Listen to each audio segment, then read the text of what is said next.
Wow, wow, the Pacers get it done. Their best win of the season on the road in Philly in the in-season tournament with some weird in-game adversity. No problem for Tyrese Haliburton and co. They get it done. They beat the Sixers, and we've got to talk about it all on today's Locked On Pacers podcast. You are Locked On Pacers, your daily Indiana Pacers podcast, part of the Locked On Podcast Network, your team every day.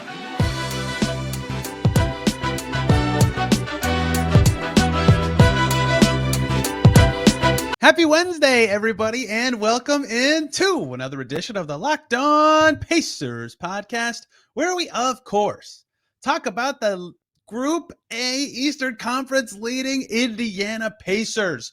As always, my name's Tony East. I cover the team for Forbes and SI, and today we're talking in-season tournament action. Pacers get it done in Philly against the Sixers. Embiid plays, Maxey plays, and the Pacers adjust from Sunday to get it done. They plug all their holes from that game. They cover all their bases, and they got big nights from most guys who played, either filling their role, exceeding expectations, or just doing something better than they did on Sunday to get it done. Fantastic win for the Pacers. Their Bucks win last week. Move aside, second best win of the season now. They took down Embiid, and everybody stepped up. This game had it all in terms of things that could go wrong for the Pacers to cause them to lose. This sounds like a minor thing, but this will matter later. Before the game even starts, Daniel Theis announced as out, personal reasons. He's the fourth center. That's not going to matter, right? Well, how about this? Right away, 3 minutes in, Myles Turner, 3 fouls. They've got to adjust there. And then Jaylen Smith comes in. 2 minutes after Jaylen Smith comes in, he's got 2 fouls. How about some Isaiah Jackson time? They're going to need Theis. Oh, wait, they don't have Theis. Jackson plays well in this game. We'll talk about everybody at some point. But then he gets into foul trouble. So they have to go back to Jaylen Smith, who then gets clobbered by Marcus Morris. Concussion. Maybe concussion. We'll see. He's being evaluated. His night's over. So now they have 2 centers, and they're in foul trouble. Then Bruce Brown gets hurt, and he has to come out for a little bit. Then he comes back in, and he tries to ask out, but it takes so long to get the sub. He never comes out. He stays in. He actually played a nice game. But he was getting hurt. Then there was the weirdest foul officiating thing I've ever seen. I'm not going to get into officiating. I don't care. But there was this Tobias Harris got fouled and he had to go to concussion protocol. So he left the game. Apparently concussion protocol players leaving the game is different than some normal leaving the game. So he's allowed to come back in, whatever, but they chose who could take the free throws wrong. So the first 2 didn't count. They did a different one later. And then actually helped the Pacers because they got a bunch of momentum from that stoppage. But all of this to say, so much weirdness happened. There was foul trouble. It was an in-season tournament game. The Pacers were down some centers. Somebody got hurt mid-game. Somebody else got hurt in the middle of the game. They lost their momentum. Embiid had 39. Maxey had 27. DeAnthony Melton was unbelievable. Tobias Harris had 22 points. If you told me any or all of these things happened before the game, I would not have thought the Pacers would have won, but instead they did. The Pacers played a wonderful, wonderful game. They were great from the jump. They were great on offense, and they won a game. Here's a couple things stand out about this game. They won a game where they weren't running hot from 3. Right? They've been a great shooting team this season.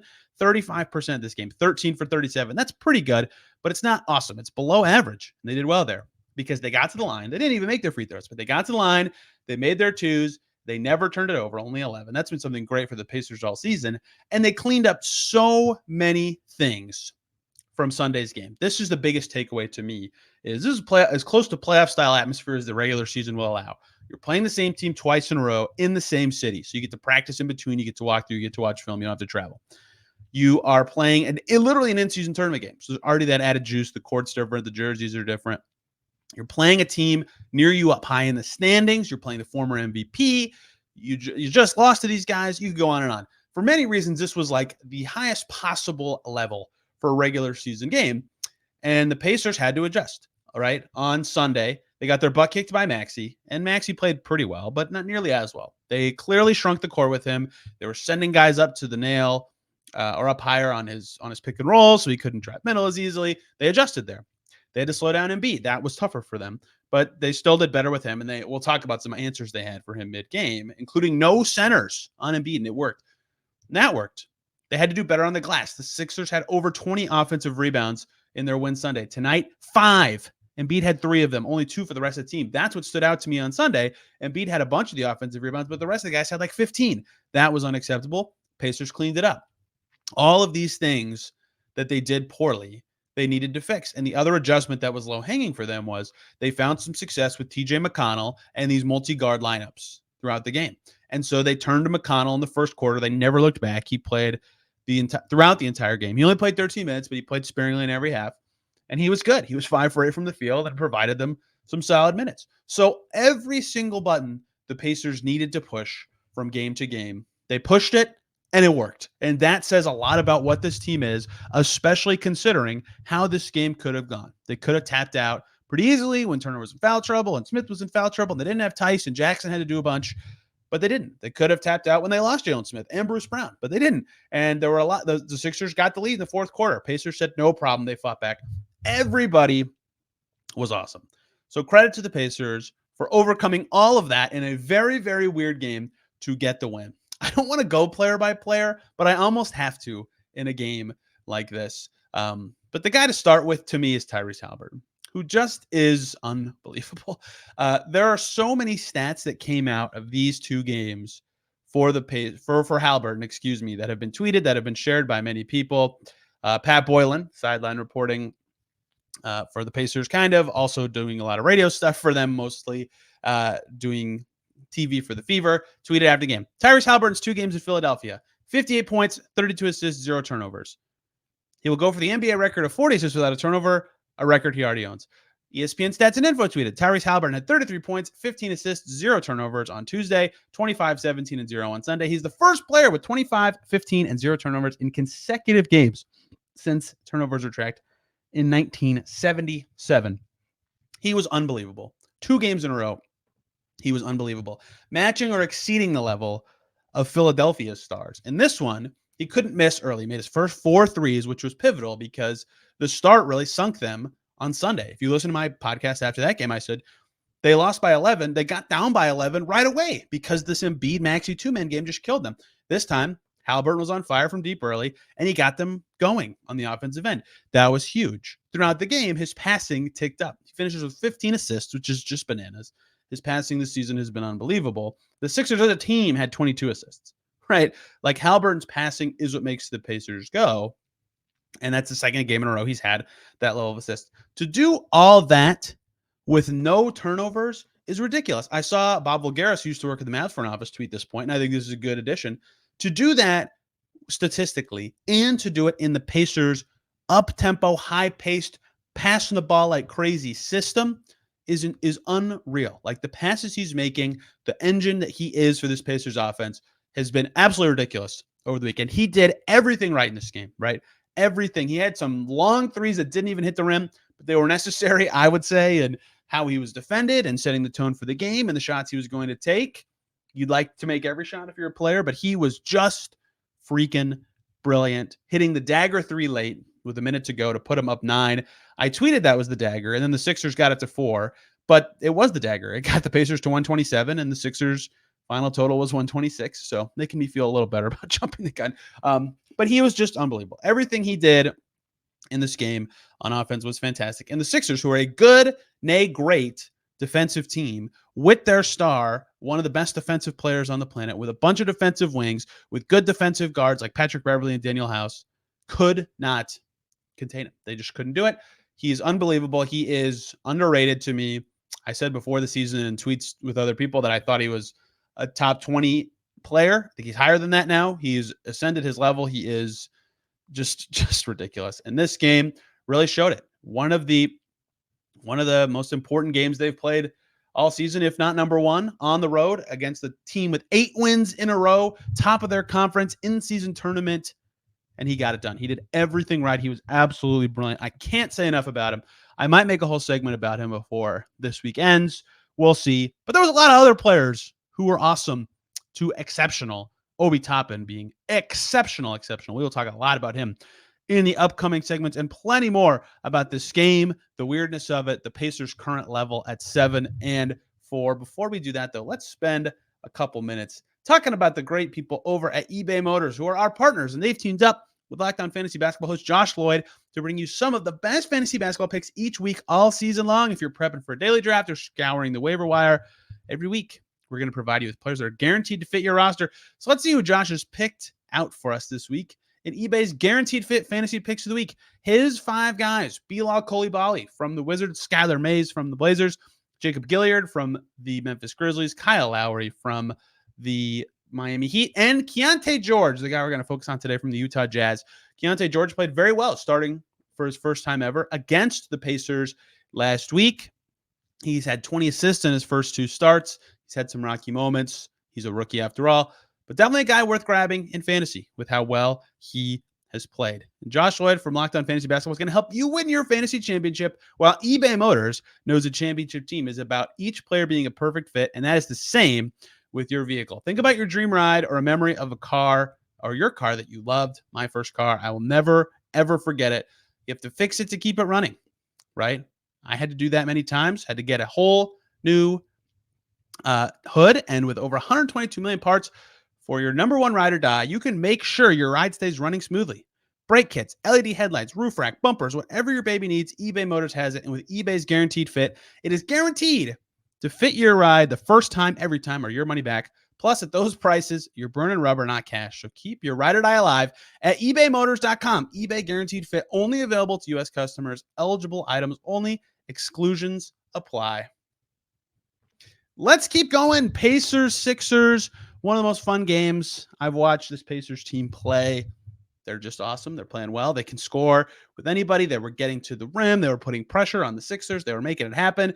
And they're on top of Group A of the Eastern Conference for play-in tournament purposes. I'll briefly do this, but they're 2-0, and they have the Pistons and Hawks left on their in-season tournament schedule. If you get to 3 wins, you have a chance to move on to the playoff bracket. If you get to 4, you're guaranteed to move on to the playoff bracket. So if the Pacers just beat the Pistons, they'll have a chance. It'll depend on their point differential. If they also beat the Hawks, they'll be moving on to the quarterfinals, and we'll see about Vegas. But we will, of course, be covering that here. What we're also talking about is what the Pacers just did, getting to the points in the paint, getting out and running, getting a bunch of production from their bench. 33-6, the bench points today. Not turning it over, playing fantastic. We just talked about Haliburton. And now we got to talk about Obi Toppin.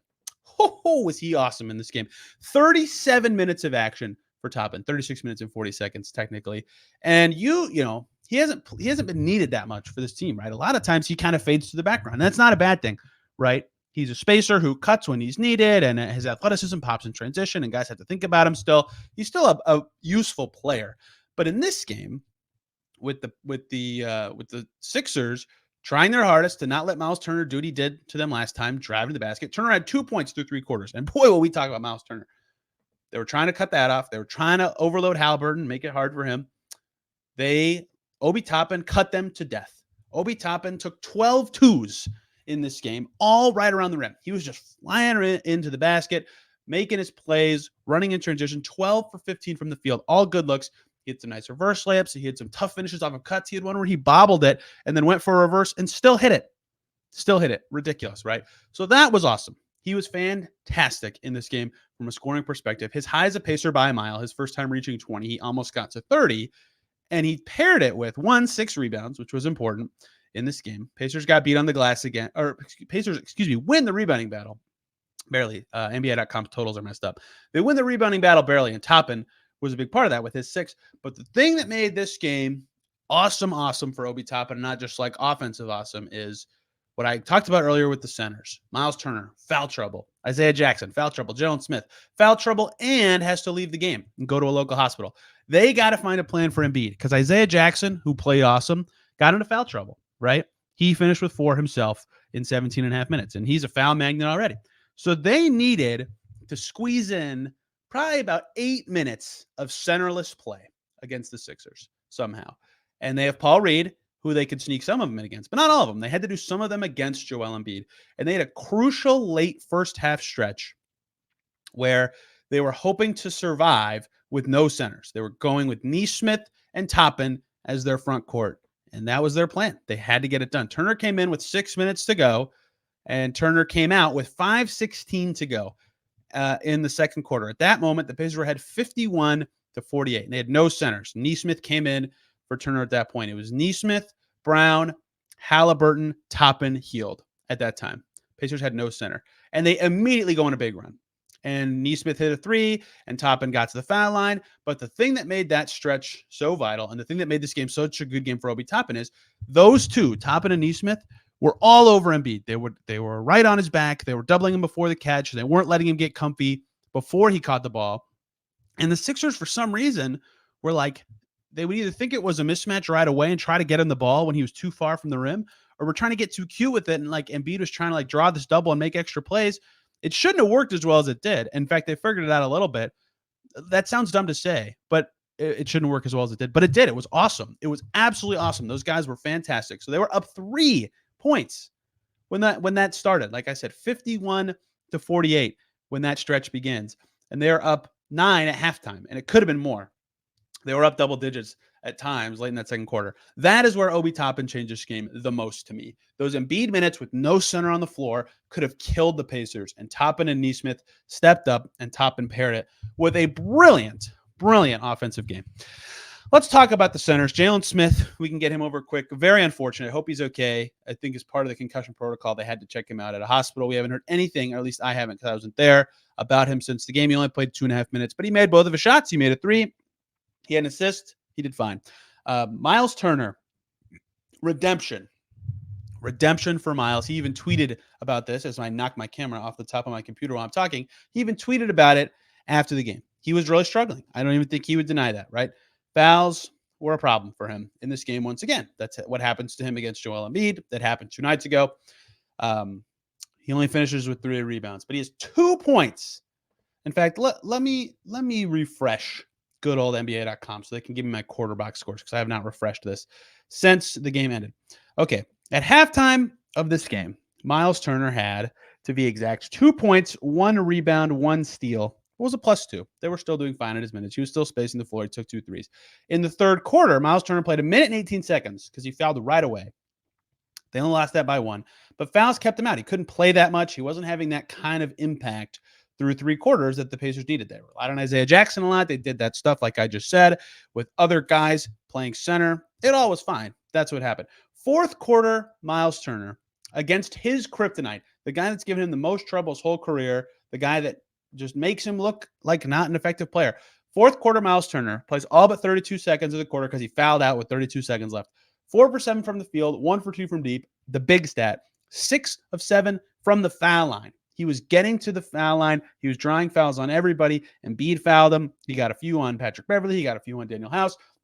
He did an awesome job getting to the foul line. 2 rebounds, 1 block, 15 points in the fourth quarter alone. Almost half of what the Sixers had. He matched Tyrese Maxey, who finally got going in the fourth, but the Pacers matched him with Myles Turner +4 in that quarter in a 6-point win. They needed every bit of Myles Turner late. I still think he had his issues with Embiid the first 3 quarters, but man, did he come alive when it mattered. He was awesome on defense in that quarter too, disrupting shots, taking a charge on Embiid, even with 5 fouls. That's a ballsy play. He pulled it off. He was fantastic and down the stretch, and deservedly got to tweet after the game, mental toughness is a skill. Shout out to the Philly fans for talking that, and then a poop emoji, and giving me the fuel I needed. I don't know what led to the shift in his mindset and his play, but he was fantastic. He was brilliant when it mattered and got the Pacers a win. A couple other guys I want to talk about for a second. Really, we could talk about everybody. Isaiah Jackson deserves a big shout here. 17.5 minutes for Isaiah Jackson.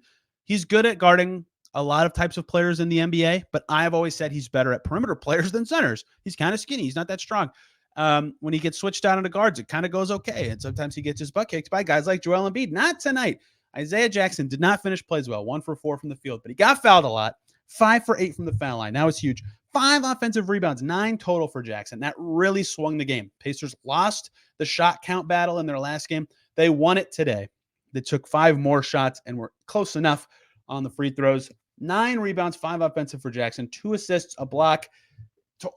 They lost his minutes, but they could have lost him by way more if he wasn't as good as he was.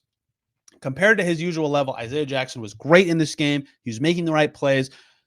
I'm sure he'll be kicking himself over his preseason and what it meant for his minutes this season. But when he's gotten in, pretty much every game he's played, he's done exactly what's asked of him. And in this game, with the toughest task for him available on the other side, He stepped up. He was huge. They needed every bit of contribution they got from Isaiah Jackson in this game, with guys out, with guys injured, and he stepped up. He was huge. They really needed it. He finished with, I believe, 5 fouls, 4 actually, to be exact, which, of course, was part of the reason that they had to adjust so much.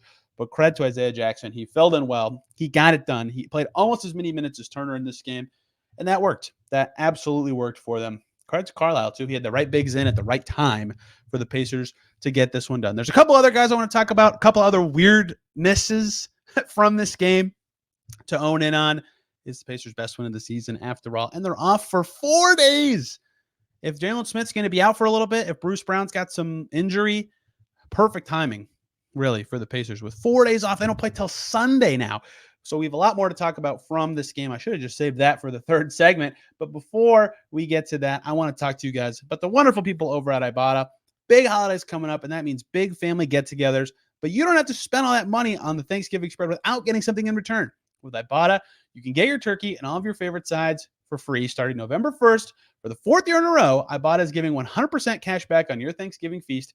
Just add the offers in the app to redeem for everything you need to make your Thanksgiving feast complete. All you have to do, shop at your favorite retailers, upload your receipt. Ibotta gives you cash back on hundreds of grocery items, from produce to personal care to pantry goods. You can make sure you're beating inflation no matter what you're buying. Other apps give you points that don't amount to much.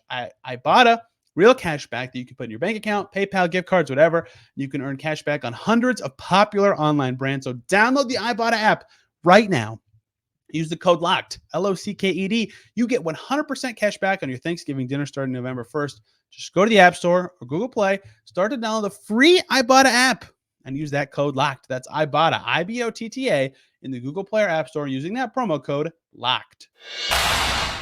Thank you, as always, for making Locked On Pacers your first listen today and every single day. For your second listen, check out Locked On Sixers to hear the opposing perspective on the Sixers' second loss of the season. And they played tonight against the Celtics, so they probably wanted to blow this one out and be able to rest their guys late and get ready for national TV. Instead, they lose. And they got a tough back-to-back with the Boston Celtics coming their way. Pacers get it done. Massive win. They looked great. We've gone over a lot of stuff about this game. I haven't even clicked to my notes tab. That's how much this game was crazy. When I take notes during a game, peek under the hood, no one really cares, but whatever. I type stuff that I think is interesting, and then I type stuff in all caps that I want to either talk about on our podcast or potentially write an article about or include in my takeaways if it's a road game. This is a road game. And I have a lot, right? Tobias Harris scored the first 6 points for the Sixers. The Sixers went to an early zone. The Pacers were shrinking the court against Maxey. That was great. The Pacers adjusted with McConnell in early. Foul trouble is going to be a killer. Lots of important stuff here that I didn't even get to because of how this game was. One note that I want to touch on, Bruce Brown in this game, dealing with injury, so he couldn't play the full breadth of his minutes. I'm guessing he would have ended up in this Toppin Haliburton range of 38-ish. It was an in-season tournament game. They needed to play everybody as much as they could. He played 35 and a half, so he didn't miss too much time with his injury. He came back in. His stat line won't like explode off the page at you, right? 14 points, that's pretty good. That's about what you expect from Bruce Brown. Maybe a little higher, honestly. 5 rebounds, that's pretty good. 3 assists, that's what you want from your secondary creator, and a steal. And 4 fouls.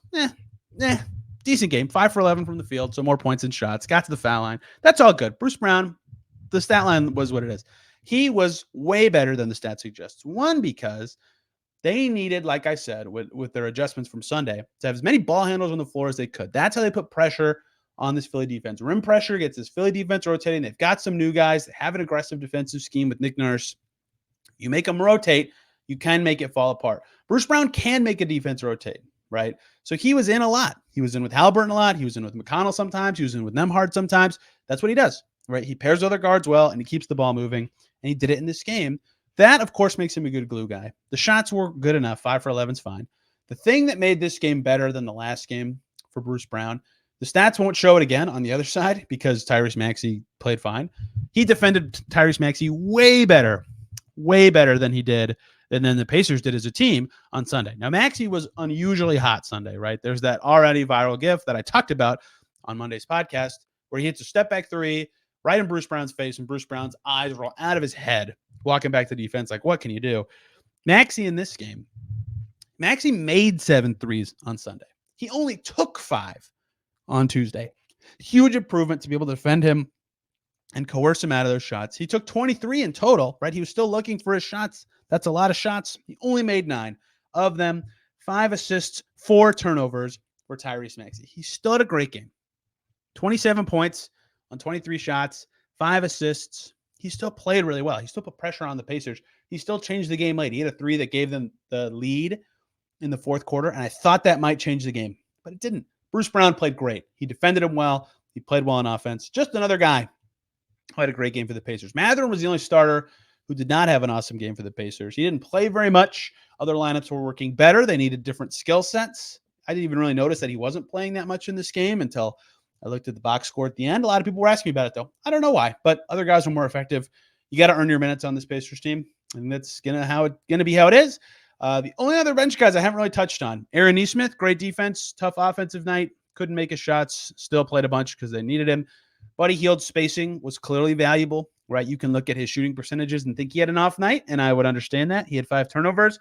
They chase him out to the perimeter. That made life easier on the rest of the guards who were trying to put that aforementioned pressure on the rim. He was a plus 10 despite having that off night. And Andrew Nembhard didn't play much, but had 4 assists, kept the ball moving, and they brought him in for defense a few times late because that was crucial. They needed everything they could get from Andrew Nembhard in this game. Everyone who played for the Pacers filled a role or did something of value to the team throughout the game. That's what they need. That's what this team needs to be. Mathurin scored early to set the tone, even though he didn't play that much, right? Everybody who played stepped up, and that's what it's going to take for the Pacers to win a game like this where Haliburton does that. But like I've said a lot, if Haliburton plays that well, and he does almost every game this season, they just need one other guy to be at a good level, a 20-point or above level, right? Above their usual offensive level, or someone to step up defensively to win. That's all they're going to need.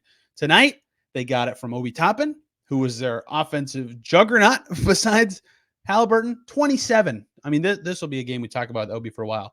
He has risen up to his best level against tough tasks twice this season, right? His hardest individual matchup defensively all year was Victor Wembanyama. He did great in that game. That was his best scoring game. He didn't do the grace against Giannis, but he didn't guard him that much. And then he had to guard Embiid a bunch in this game. Look at that. Best offensive game again. Huge game from Obi Toppin. So they got their guy to step up next to Haliburton, and they got it done. And this game had so much weirdness. I can't stress that enough. I know I led with it, but I mean, people were, I didn't even realize this. Like, I never think officiating is like bad in an NBA game. I don't know why. Maybe it's just because of who I am, but like, I'm like, yeah, okay, I get it all the time. People were not happy with the officials in my Twitter mention. So I have to acknowledge that apparently the whistles were not good. Yes, Embiid falls down a lot. Roy Hibbert fell down a lot too. You never know what the cause of it is. Obviously, I think there's some flopping going on with Embiid. He had one flop that was brutal where he like flung up a 60-footer from the opposite 3-point line and tried to draw a take foul. It was ridiculous. But I don't want to talk about officiating. I do want to talk about the one play that everybody talked about, the weirdness of the fourth quarter play. Okay, I'll try to describe the whole sequence. So Bruce Brown is up in the air trying to get the ball, and he gets above Tobias Harris's head. And as he's coming down, gravity takes effect, and he lands on Tobias Harris's head and really bends his neck, like really painfully. It looked brutal. Bruce Brown fell pretty far, hit the ground. He popped right back up, which was good because he fell from pretty high. Tobias Harris's neck bent really far. So they stopped the game. He's getting looked at. He finally gets up. He's moving around. That's great. He has to go back to get evaluated for a concussion. So I'm going to stop right here before I continue chronologically talking about this. Concussion reviews and removal from a game have different rules than other injuries, which I suppose makes sense. You want to take concussion seriously, and if it's good to go, it's good to go. But you don't want to punish a team for having a guy looked at for a concussion. You wouldn't encourage that. So Tobias Harris goes back to get looked at. He is allowed to return to the game, even though he didn't take the free throws because he was getting looked at for a concussion. So usually what happens is when a guy can't take his free throws, the opposing team chooses who takes the free throws instead. Rick Carlisle picks KJ Martin. KJ Martin has never played for the Sixers. He comes in, he misses them both. KJ Martin played 35 seconds in this game. He misses them both. Sixers get an offensive rebound. Some stuff happens, blah, blah, blah. 2 minutes go by, game stops, commercials. And then they're like, oh, I had to stop for this for a reason. Concussion reviews are different, right? There are different rules completely. So it's not like other injury reviews when a guy goes out of the game and can't return, by the way. If a guy gets hurt for non-reasons like that and someone else has to take the free throws, they can't return to the game. Concussion, you can. So that means the shooting team gets to pick who shoots the free throws. So the refs got it right. They went back and they said, no, the Sixers should have picked. They would not have picked Martin. So Tyrese Maxey took 2 free throws. Instead, later, he made them both. And then, funnily enough, in the moment, that gave the Sixers a lead again. They were up like 111, 108 or something. It's really hard to tell because you can't look at the play-by-play to see the score very effectively because they moved the free throws to where they should have been chronologically, which I guess makes sense, but it made things really confusing. It's hard to tell exactly when scores were. But I believe the free throws made it 109, 106 is maybe when it was. I can't remember. It's going to be hard to figure it out. But either way, the Sixers were ahead, and it felt like they were building a little bit of momentum when these free throws dropped. And this Pacers just answered immediately. They go on this big run. They get up 117, 111, which ended up being huge for the game. Haliburton hits this great hook shot, and the Sixers kind of marched back a little bit. But funny enough, that stoppage felt significant. A lot of people were really upset about this. So Martin's free throws even if he made them both, they wouldn't have counted. They would have remade the Sixers take them. It just happened to be that he missed both. So they only took 2 free throws. It just felt weird, especially from a Pacers perspective, because they went from missing 2 to making 2. But they got it right. They do that all the time with 3s and 2s after the fact, or when guys step out of bounds and they go back and go, oh, he wasn't in. So whatever. I'm okay with them getting it right and concussions being that way. It did feel weird over the context of the game. Like Jeremiah Johnson, sideline reporting, joked with Haliburton in his post-game presser. He said, did it kind of feel like Pacers versus the world? There was a lot of whistles in this game. But to the Pacers' credit, they got to the line a lot themselves. 33 free throw attempts is very impressive. They overcame that really weird play. You could see Obi Toppin and Buddy Hield in the huddle going what's going on here? And Rick Carlisle was confused. Pacers surged right after that. So the stoppage kind of helped them at least gather some momentum. Maxey was just getting going. He kind of slowed down after that. So it was weird from a timing perspective. I wanted to talk about it because I think some people were still confused at what happened. I've never seen anything like that before, but it is what it is. Pacers overcome it as one of the many weird things they overcame, from foul trouble to guys being out at the last second for personal reasons to injuries mid-game, all sorts of things. Weird rotation. They have to go to 10 guys, in-season tournament, funky court, all sorts of stuff. No problem. Pacers 7-4, top of their group, climbing in the Eastern Conference standings. In fact, I haven't looked tonight after the game, but I believe they're back up to 3rd in the East. They are tied with the Miami Heat for the 3rd best record in the Eastern Conference. Only the mighty Celtics and Sixers above them. Pacers playing good. We've got a lot to talk about for Pacerland still. We'll see what the topics will be, but I'm going to do one show with a guest, taking stock of this team after 11 games. For one of my shows this week, the other one will be big news catch-ups, important stuff. One is the importance of the Pacers' upcoming stretch of schedule. Boy, will I explain. 2, I want to talk a little about Zach LaVine, who's apparently available now, what that can mean for the Pacers. Spoiler alert, no, I don't think he makes sense for the Pacers, but there is something about it that does make sense to the Pacers that we'll get to. And 3, the Mad Ant season has started. And if you've missed it, Oscar Tshiebwe, holy smokes, is that dude grabbing some rebounds. We've got a lot to cover. And Pacerland here, perfect time for a little break from games to catch up on all of it. Hope you guys enjoyed today's show and this game. It was super fun. It was super exciting. The Pacers are playing great, and I hope the energy of the show matches how you feel about watching these guys. Back tomorrow, talking more Pacers, all those topics we just reviewed. I'm on Twitter at Tony R. East. This show is at Locked On Pacers. Thank you all a ton for listening. Have a fantastic day. We will see you soon.